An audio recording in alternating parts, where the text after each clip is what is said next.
Na-diagnose ko chronic kidney disease sa Qatar pagka 2019. Goal kay ko nagpakukuma sa taanin. So, sa iyang case, ang cause sa iyang renal failure is glomerulonephritis. Ang atong ginagamit is pwede ta mag-hemodialysis, iagig yun na to sa machine. Napod the other way, which is kaning peritoneal nga dialysis. So ginalimpyo na to siya gamit sa iya hatiyan. Iwa mo kabaw ato nga kiabiran ako hemodialysis sa naa nato diri sa Pilipinas. Og timing jud kaayo nga naa day peritoneal dialysis diri. Ang mga natatanging karamdaman ng isang tao ay mayroon ding katumbas na natatanging pasilidad. Handa itong magbigay ng angkop na lunas at pag-aarugat na kinakailangan. Ito ang specialty centers.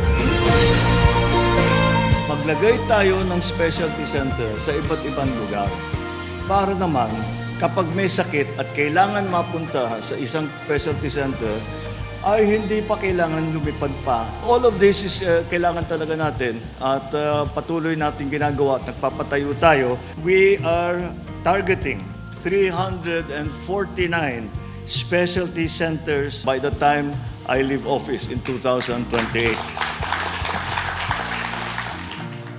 Mula sa 98 specialty centers noong 2022, umabot na sa 208 specialty centers ang naipatayo sa bansa sa pagtatapos ng taong 2025. Gaya ni Nanay Donalyn na nasa Cebu, hindi na kinailangan lumuwas pa sa Maynila dahil saan mang parte mayroong specialty center na kailangan ng mga Pilipino. Salamat kaayo intang sa Vicente Sotto og sa PhilHealth og sa Department of Health.